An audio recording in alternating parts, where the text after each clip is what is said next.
Hello everyone and welcome back to my channel. This year for my mom's birthday, I made her a strawberry cream cheese jello cake. I'll go ahead and put the whole recipe in my description box below, and I'll also show you in the video a step-by-step on how I put it together.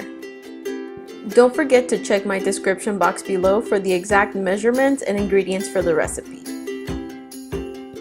First, we will need a can of Nestle half cream, a can of sweetened condensed milk, a can of evaporated milk. We will also need 2 packets of cream cheese,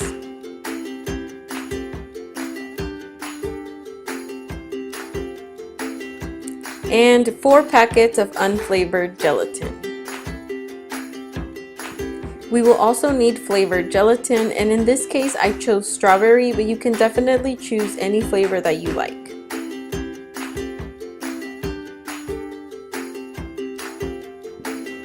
You can also change the kinds of fruits that you use. Here are the kinds that I chose.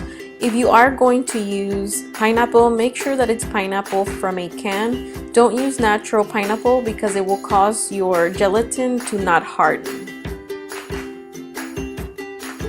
The first thing we want to do is prepare our flavored gelatin.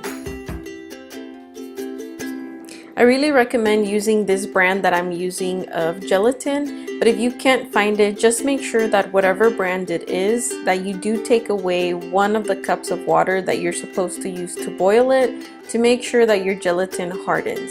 So here the packet called for 4 cups of water, but I'm only boiling 3 to make sure that my quote-unquote cake is not so wobbly.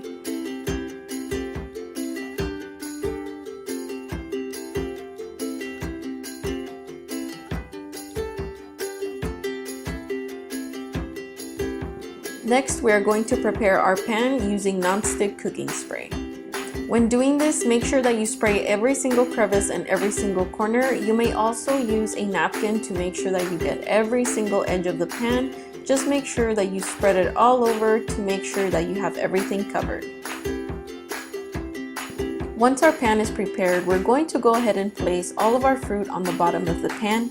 You can place your fruit in any pattern that you'd like. This is how I chose to place my fruit.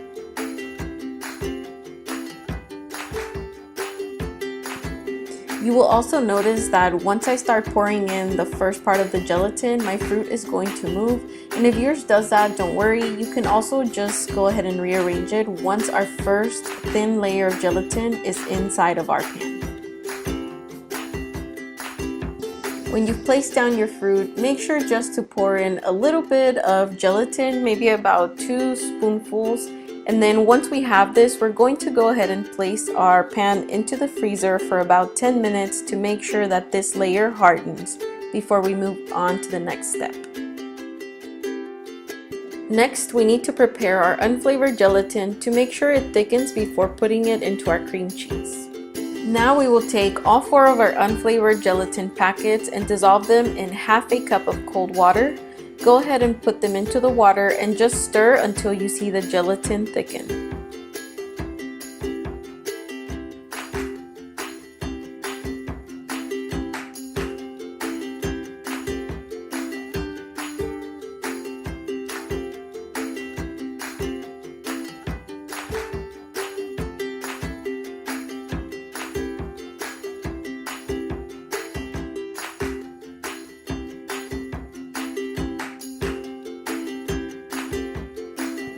When we get to this stage, it means that our unflavored gelatin is ready and we are ready to move on to the next step. In your blender, place both of the cream cheese blocks,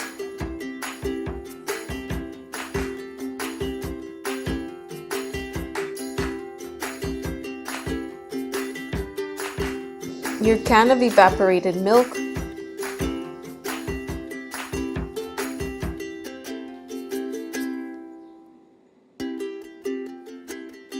your can of half cream,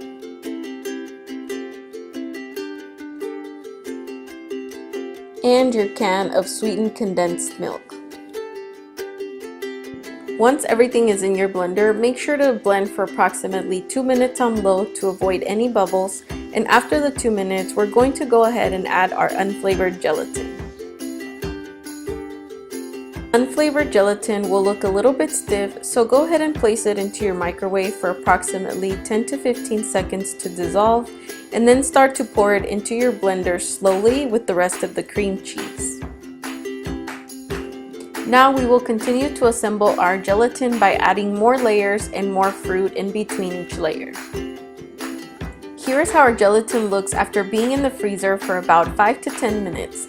The reason for the 5 to 10 minutes in the freezer, it was to make sure that we encapsulated the first layer of fruits.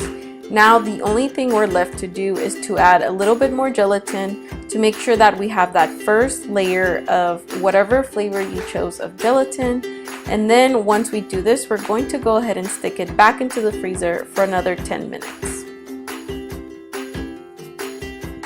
Your gelatin should be a little bit hard, and once you have verified that, go ahead and add a layer of the cream cheese gelatin that we just blended. And for this part, you don't have to be precise, just fill it the way you want it to the level that you want. And once you have filled it to the desired height, you can go ahead and start adding all of your fruits. When you are done assembling your cream cheese gelatin, repeat by going back and sticking your gelatin into the fridge or the freezer for 5 to 10 minutes. Once that part is done, go ahead and finish off by adding the final layer of the flavored gelatin. Except this part, you'll leave your gelatin in the fridge for about 4 hours or overnight to make sure that it firms up very well for the next day. After 4 hours, I am ready to unmold my gelatin.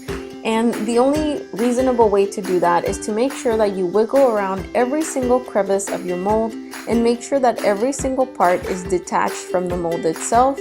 Make sure to go around the mold several times, and once you're ready, flip your gelatin onto your dessert plate or to the plate where you will be displaying your gelatin.